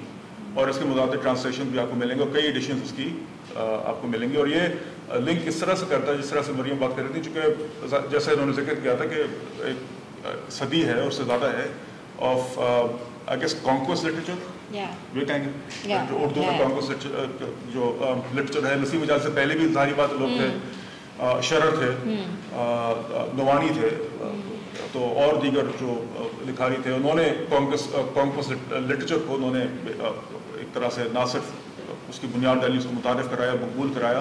بلکہ کل ہی میں وہاں پہ تھا ہم تھے وہاں پہ ایکسپو پہ جو بک جو ہو رہا ہے بک ایکسپو ہو رہا ہے اور دماغ گھوم جاتا ہے وہ دیکھ کے کہ کتنی ایسے ناول ہیں سلطان ایبک ایک تیمور لنگ اور آپ جو بھی آپ اٹھا لیں جو بھی یہاں پہ آیا جس نے جو تلوار چلائی جو بھی تھا اس پہ ناول آپ کو ملے گا اور ابھی بھی پرنٹ ہوتا ہے اس کی متعدد ایڈیشن ہوتی ہیں. بک کارنر جرنل اسپیشلی جو ہے وہ بہت چھاپتا ہے ویریشنز آف کانکویسٹ لٹریچر ان کا بھی ایک اہم ترین ان کا کردار ہے اور یہ بالعموم بیسکلی میری کتاب ہونی تھی جو ہوگی ایک دن امید مجھے یہی ہے.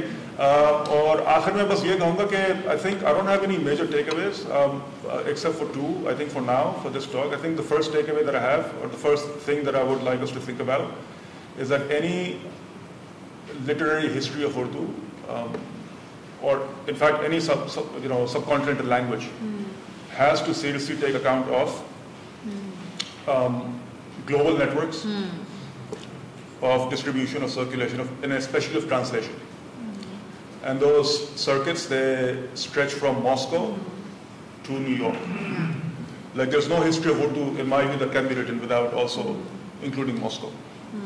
Or in fact New York, کہ جہاں پہ تمام تر یہ ایک طرح سے فیصلہ سازی ہوتی ہے کہ کیا چھاپنا ہے اور کیسے چھاپنا اور کہاں بھیجنا ہے. پہلی بات.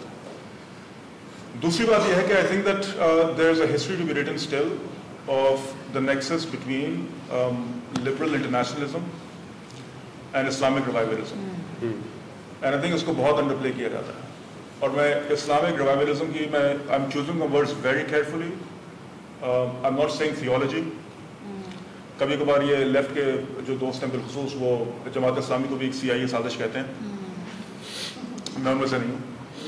But I do think that link between liberal internationalist politics, which was a response to Soviet totalitarianism specifically, it basically found an excellent ally, especially Islamic modernism and Islamic revivalism. And I think that's a history that's yet to be written, which thinks about the profound influence of anti-totalitarian liberal internationalism and how it basically promoted a certain kind of Islamic imagination, Islamic history, historical sensibility, and in this case, conquest literature. Thank you.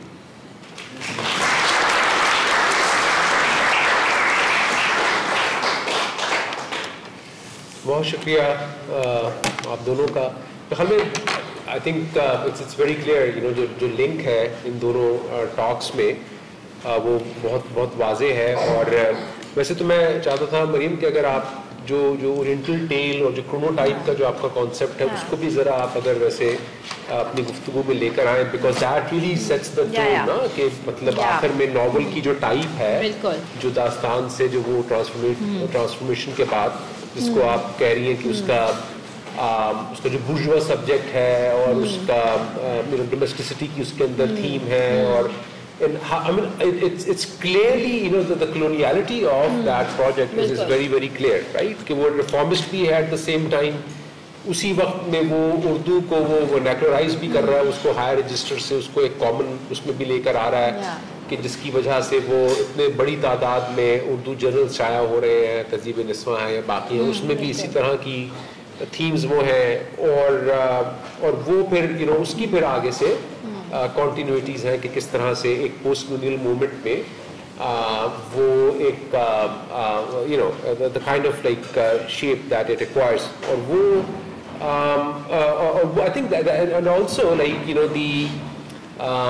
کہ how it is a very exciting moment کہ جس میں کہ ایک نئی امیجنیشنز کی possibility ہے کہ جس میں عسکری صاحب یا باقی لوگ جو ایک نیا آدمی یا ایک نئی دنیا کی جو وہ ہے اس میں وہ صرف لیفٹ کا ایک پروجیکٹ نہیں ہے, وہ ایک طرح سے ایک اگر آپ رائٹ کہنا چاہیں تو ان کا بھی ایک پروجیکٹ ہے. تو سب بڑا جو رینٹل ٹیل والا ہے نا اس کو ذرا thank you Qasmi sahab, and my apologies really it's مجھے ذرا سا ٹائم کا بھی تھا, and I wanted to spend the most time on Hijazi precisely because he really fits the period very nicely. But actually جو میری کتاب کی جو broader argument ہے وہ یہ ہے کہ Urdu prose writing in particular is shaped almost entirely, and Urdu prose as a genre ہمیں یاد رکھنا چاہیے 1803 سے پہلے نہیں ایگزسٹ کرتا تھا in a meaningful printed fashion.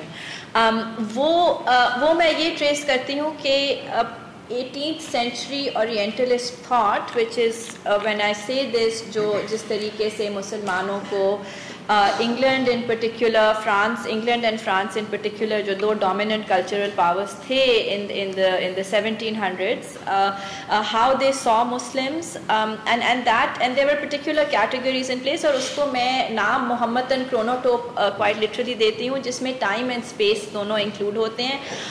مسلمان وہ لوگ ہیں جو ایک فالس ٹائم میں ایگزسٹ کرتے ہیں. بائی دیٹ آئی مین کہ وہ ایک they are not part of an ancient nation. So for example this same narrative characterizes Hindus as the ancient sons of India, right? They are the descendants of this ground. Muslims, on the other hand, are the descendants of no ground. They are a movement or some kind of a false kind of a people who come into being very late. And so, for example, Arabs are the sons of the Arab soil. When they become Muslim, then there is a disruption into their national narrative, and into their kind of traditional practices are disturbed by Islam coming.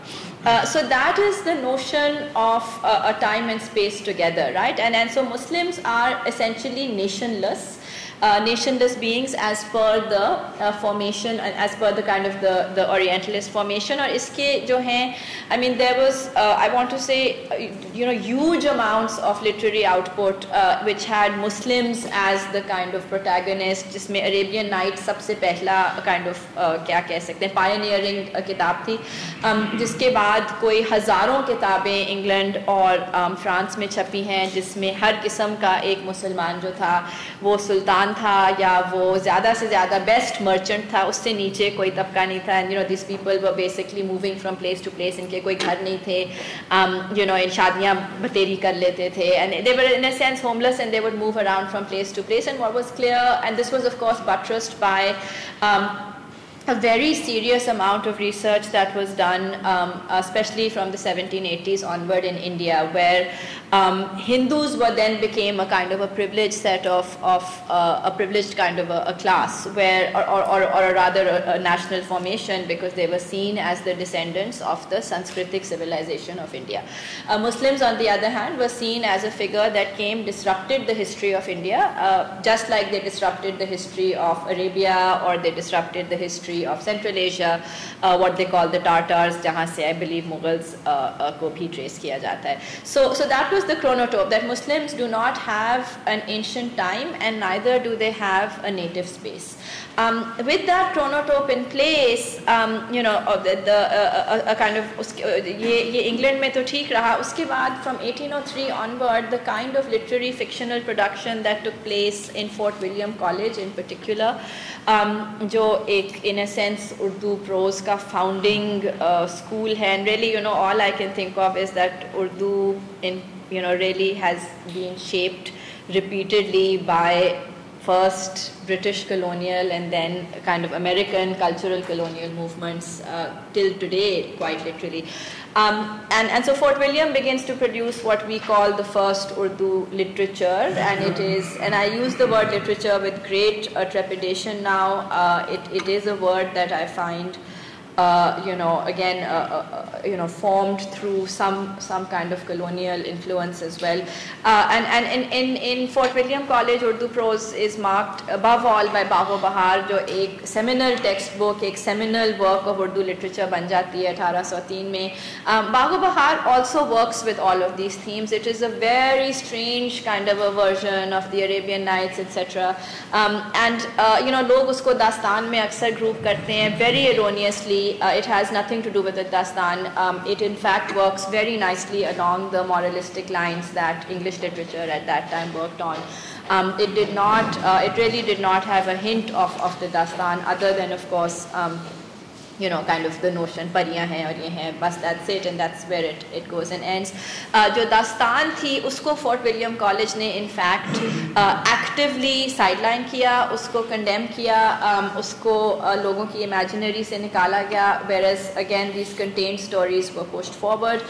اور ان کے بعد جو ہے 1857 کے بعد Urdu literature undergoes another kind of a reshaping, because this time round obviously 1857 Muslims are seen as the as again loyal to Makkah, quite literally. جو اگر آپ کو یاد W. William Hunter نے جو وہ چھاپا تھا جس میں محمد طنز آف انڈیا جس کا نام تھا یا something of that note, جس میں انہوں نے کہا کہ یہ کوئین کو نہیں, they are not loyal to the queen, they are loyal to Makkah.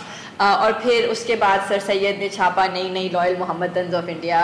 But the point was that this narrative of Muslims as somehow dislocated from time and space is what is a key in the literary formation in Urdu as well.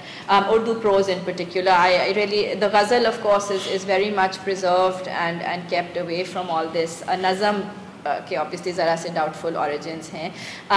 Anyhow, so in the reformist movement again this chronotope question resurfaces, اور اس میں particularly Nazir Ahmad اور حالی کا بہت clear narrative ہے کہ اسلام جو ہے انڈیا میں آ کے خراب ہو چکا ہے, مسلمان جو ہیں یہاں آ کے کرپٹ ہو چکے ہیں. سو حالی کی ایک لائن بھی ہے آئی تھنک مسدس سے کہ جو کشتی حجاز سے چلی تھی وہ گنگا میں آ کے ڈوب گئی.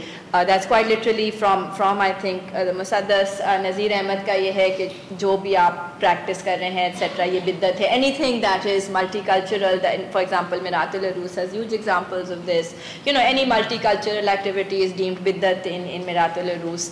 And so there's a sense once again that the Muslims are a qawm, and of course the word qawm now begins to be used in the way that we know it now. It's removed from its original origins, which are tribe or a people, a community. All of that is taken away and the idea of nationhood is slowly applied. And that's then where Hijazi etc. become, in some way they concretize this narrative into something very serious. Muslims, Muslim time space is now in the form of the Mujahid, right? And the Mujahid then becomes the representative in some way of the Muslim nation through his exemplary behavior and through of course his his treatment of women etc, his salvation of women who are Muslim. یہ محمد بن قاسم کا پھر اس میں example آ جاتا ہے.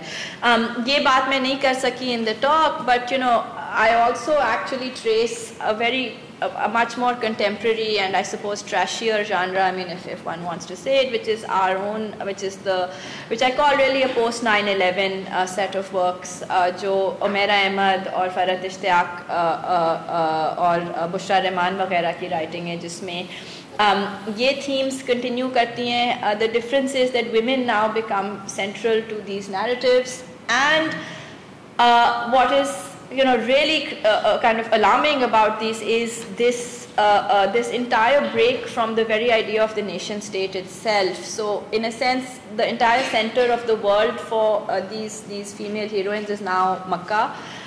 Pakistan is seen as a failed attempt at Islam, and that's actually, I mean, it's alarming how kind of each one of these works very solidly thinks about the domestic partnership is no longer with a husband or whatever, it's with Allah, or the ultimate goal of the heroine is to find herself in Makkah, or that in particularly in the works of Nimra Ahmad, Turkey sees a new resurgence precisely because it was the last stronghold of the caliphate.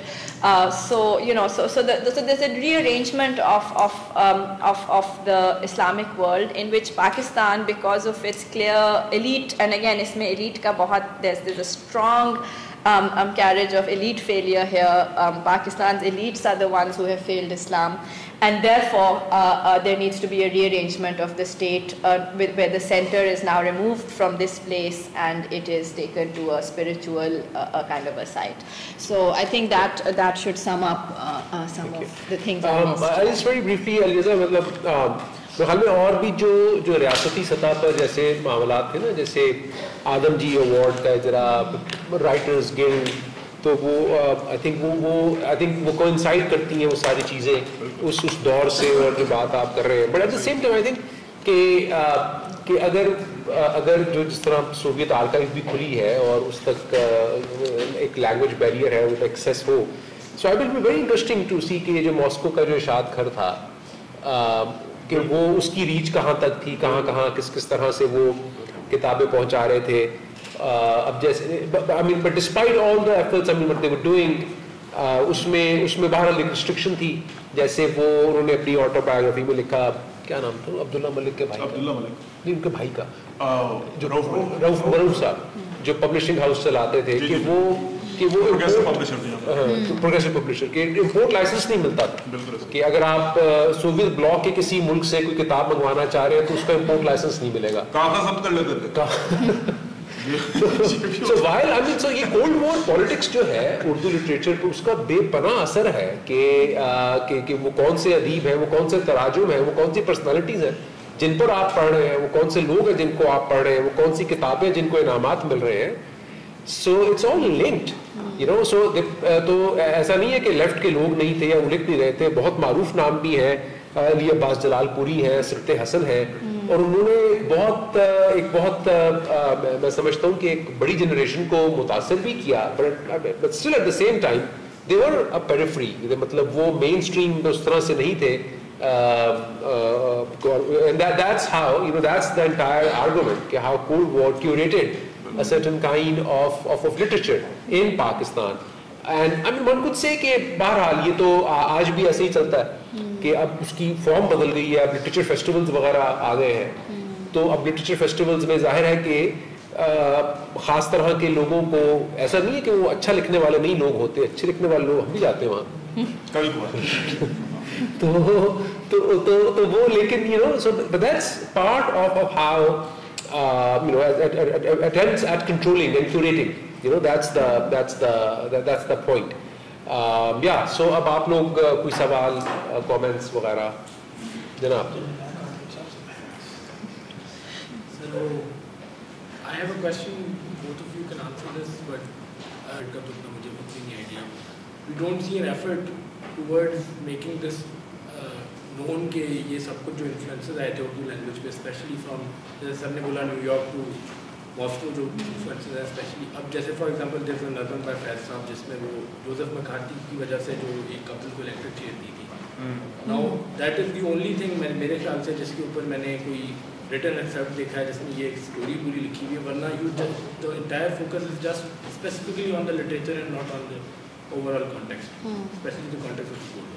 تو اگر بھی ہے تو وہ کیا ہے, اگر نہیں ہے تو اس کے ریزنس کیا ہیں اس فوکس نہ ہونے کی, lack of focus on this aspect. No, but also literature teaching usually tends to ignore historical context. So, you know, so I know so many people who will say literature or history کا کوئی تعلق نہیں ہے, یا literature کو this is the way literature is taught. Literature is not seen as historical and as complicit in the creation of histories. It is never seen like that. It is always seen as something removed when, you know, for my kind of point of view, it is the greatest historical archive that you can have, because it actually is able to tell a continuous story of curation and of community, of the way, you know, various parts of a community are thinking in a particular moment. But I think جو contemporary مطلب جس دور میں یہ چیزیں لکھی جا رہی تھی اس میں تو وہ جو لوگ تھے جن میں سرکولیٹ کرتی تھی, جو اس کے ذریعے ایک دوسرے سے کمیونیکیٹ کرتے تھے, وہ واقف بھی ہوتے تھے. اور دوسرا بعض دفعہ تو وہ مطلب وہ چھپتی بھی اسی طرح ہی تھی نا, کہ وہ ویتنام کے لیے نظمیں یا سو, اور اس پر حیدر شہباز جو ہمارا دوست ہے وہ جس سے وہ کام کر رہا ہے. جی جناب.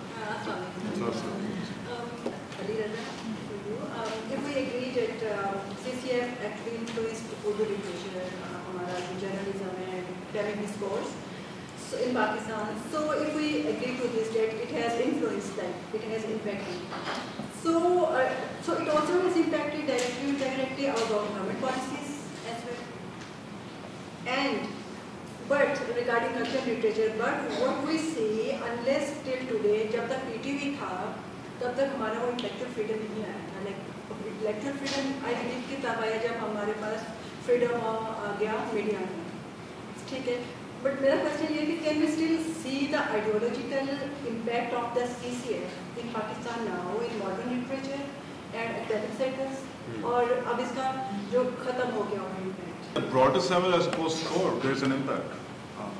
There is a reason why कि fiction house या मकतब दानियाल से कम ही लोग किताबें खरीदते हैं, और ये दीगर जो नसीम एजाजी के दो तो जहांगीर बुक डिपो, संगे मीर, बुक कॉर्नर, जहलम, और ये इस्लामिक बुक पब्लिकेशंस, इनके मुताबिक बस ये इनकी किताबें बिकती रहती हैं. तो आई गेस वो एक तरह से है तो सही, मगर ये कहना भी मेरे ख्याल से, I think I am careful in framing my argument. I am not saying that the CCF basically introduced these, or any, or whether this was some like large American grand conspiracy. What I am saying is this is also part of the Cold War.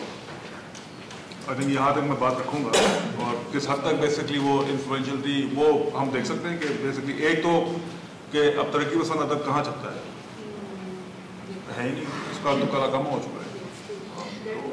नहीं, लेकिन अब US add भी खत्म हो गई ना, तो उससे जरा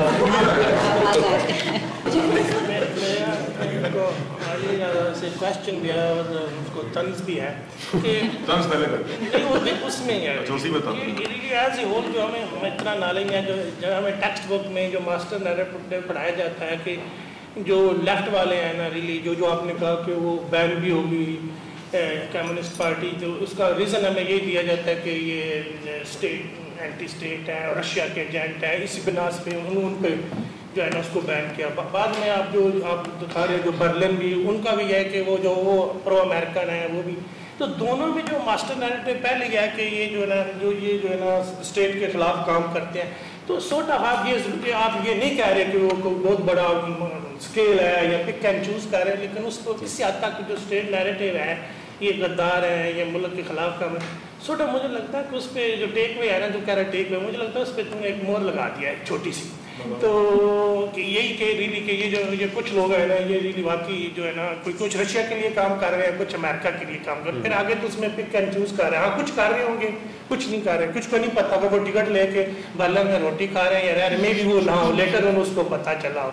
तो ये तो जो जेम्स स्कॉटलैंड के बारे में भी कोई रिसेंट आया है कि वो थ्रूट जो है ना वो जो वेपन ऑफ वीक्स वाला है कि वो CIA के लिए काम कर रहा है, लेकिन वो नहीं कर रहा था, वो कोई लोगों से मिला, कुछ जो कमोडेशन है.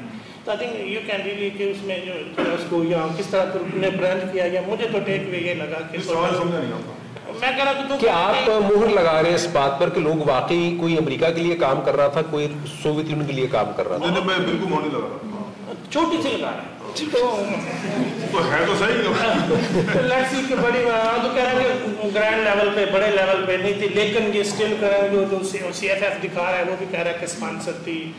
और मेरा मरियम से भी रियली क्वेश्चन है कि जो नसीम एजाजी है ना, वो 90s में उसकी डेथ होती है, 1996 में सामने. तो आपने उसको रियली 40s में बयान किया कि ये जो दास्तान मुजाहिद है, फिर मोहम्मद बिन कासिम में आगे कासिमी साहब का काम है 50 में, 60 में, 70 में इतना काम होता है जो आप नेशन बिल्डिंग, तो हमारी जितनी टेक्स्ट बुक आ रही हैं, तहरीक पाकिस्तान मूवमेंट बन रही है, इश्तिहाक कुरैशी का नाम लिया, अकबर अकरम गद्दानी का, तो इसका भी कहीं रोल है. ये पार्ट ऑफ स्टेट का प्रोजेक्ट था या साइड लाइनर था, या जो हमारी टेक्स्ट बुक जितनी बनी थी ये कहाँ था उस टाइम? हिजाजी. हिजाजी के मैं आपको रीप्रिंट्स बता दूं. हाँ, ये मैंने सिर्फ 2 किताबें यहाँ देखी हुई. I mean there is the others, he continues to write up, 60, 70, 65 में उसने फौरन लिख दी थी वॉर के बाद एक किताब, पोरस के हाथी या कोई ऐसे नाम से, 65 वॉर की लिखी. हाँ, वो सटायर था एग्जैक्टली 65 पे कि हम एक्चुअली जीते एट्सेट्रा.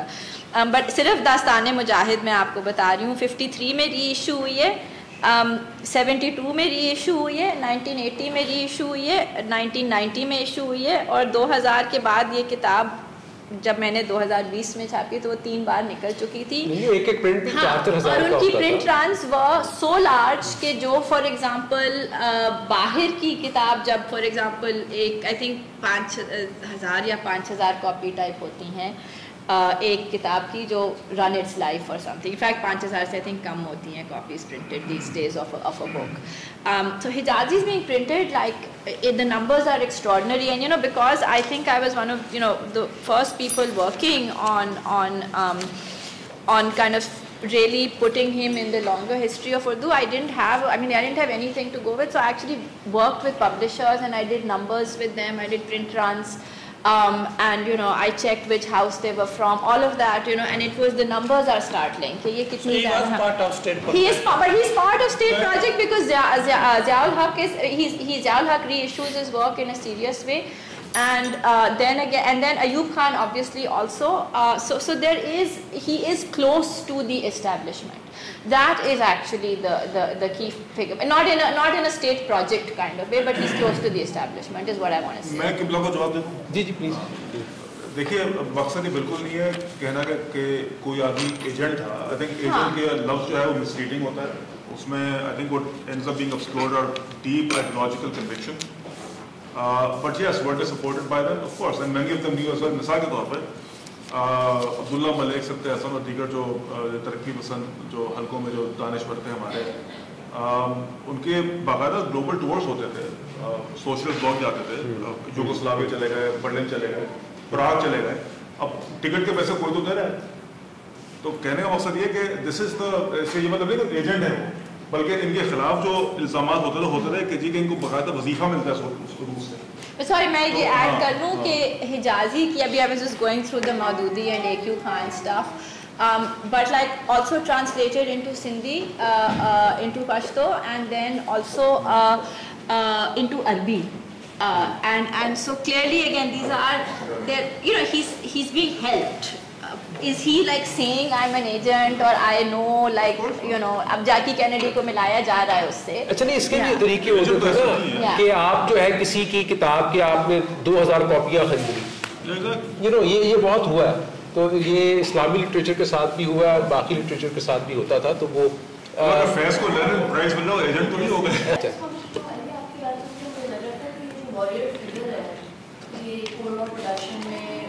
काफी उभर के निकला है. बिल्कुल.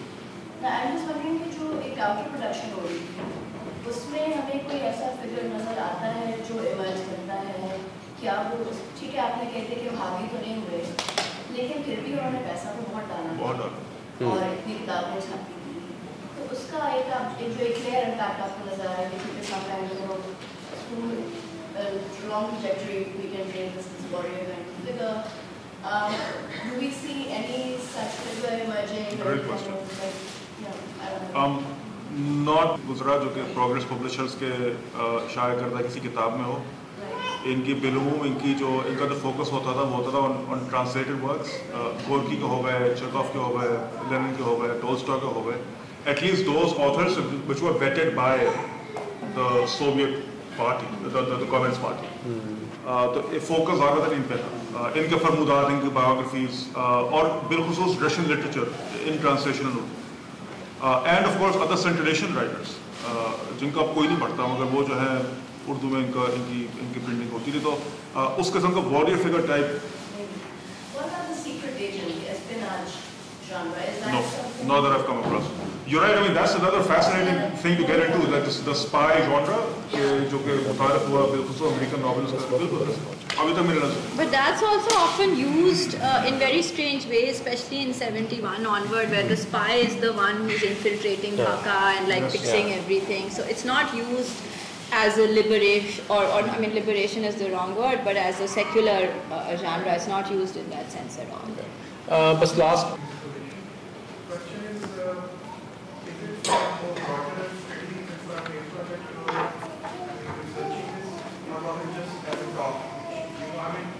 Because what I want to ask you, I'm having to create archives for your talks, for example. Secondly, I'm more interesting figure. I mean, look at this example for Shoresh Kashmiri, much more interesting figure because he actually, he had a long life as well, like and even longer after life. And in 1949, what he's doing is actually breaking into a movement, meeting of the PW and literally meeting people up, strong arm tactics. And then, I've got from several people. He actually informs the Pakistani CIA that this guy called Sahib Nandhi, you've got to get rid of him, you've got to send him back to Pakistan. And on the other hand, he also backing Sahib that it's okay, if you can't get a job here, it's alright. And then literally he's on the payroll people like him, you know, have you already actually also looked at people like Shoaib Kashmiri or Aliya Bhatia ka movement is very interesting role है, fomenting trouble and you know going to jail as well. तो ये भी एक बड़ी आप किताबें भी उन्होंने मतलब बेशुमार की. Secondly, Ali, have you also looked at the role of Urdu journals? Because मैं मुमताज शीरी कुछ रिसर्च कर रहा था और सफदर जो कि बहुत बड़े उन्होंने एक्चुअली अपने आर्टिकल में लिखा है कि जो कांग्रेस का कल्चरल फ्रीडम है इनका लिटरली में एजेंट ने कहा कि जो नया दौर जो कि अपने जमाने का बहुत बड़ा तरक्की पसंद दौर था, मुमताज शीरी और सफदर शाहीन वो भी रोल अदा कर रहे हैं हमारे मुल्क में जो कांग्रेस का कल्चरल फ्रीडम उन्होंने लिखा हुआ है. तो क्या उस जमाने में ऐसी चीजें और भी फिर कह रहे थे और क्या कोई was any heat paid to them and if at all उसको आप देख रहे क्या असर था उसका? बिल्कुल कह रहे हैं. Thank you. I think this is the first time I'm sharing work from my book in Pakistan. I don't think I've ever, no really, like I've never shared this work in Pakistan before. Also my book came out during COVID, so all the book talks I did exactly were online and in the US and Hong Kong of all places. So yeah, so actually thank you Kasmi Saab. I got a chance to also share a bit from my book. So this my work has come out already. The book wasn't published in Pakistan. It's in its second edition in India, however. No thanks to Pakistani publishing. But anyway, so actually what the book really traces is how the contemporary notions of Muslimness in the Urdu novel and the way and the directions that the Urdu novel takes can be traced back to a certain moment in 18th century England and at of course the cusp of the colony as well. So the book really traces how the Muslim figure moves from a fictional Muhammadan to Musalman, then into Mujahid, and then finally into the figure of the pious woman today. So that's really the gist of the book. I think the original is available at Readings, but it's like really expensive, so don't buy it. Like it's also on LibGen, PDF online, and you can download it. Yeah. For this thoughtful discussion, I had two questions. One for Dr. Maryam. As we were talking about religion and our identity, I was just thinking that why there has been a trend that religion has been a very strong signifier for the nationalist rhetoric. Is there something inherent in religion or inherent in the nationalist rhetoric? Or there is something कि हमारी identity है वो religions के साथ bind है ही है, which in modern era we just don't want to accept or don't want to acknowledge. एक तो ये सवाल. Secondly, for Dr. Ali, there was this research in Punjab University some years ago, and the researcher was, investigating how in Pakistan there were some poets वो नाते ऐसे लिख रहे थे जिसमें मार्क्सिस्ट नैरेटिव थे कि या नबी हमें कब इस्तेहसाली निज़ाम से आज़ादी मिलेगी. So I just wanted to know that we know any sort of literature in which Marxist literature in which they have incorporated Islam to be more presentable. That's about it.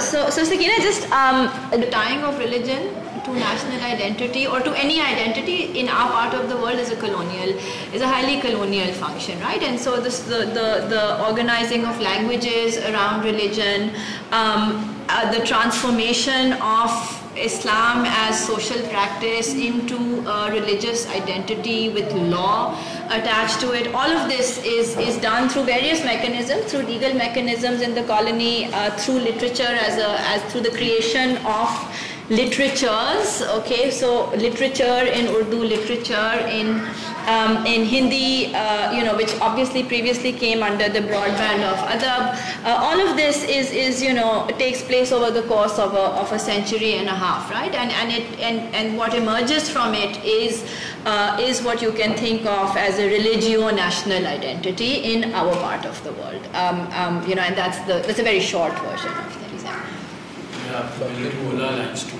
Military mullah lines. Sorry? Yeah, military mullah lines. किसमें?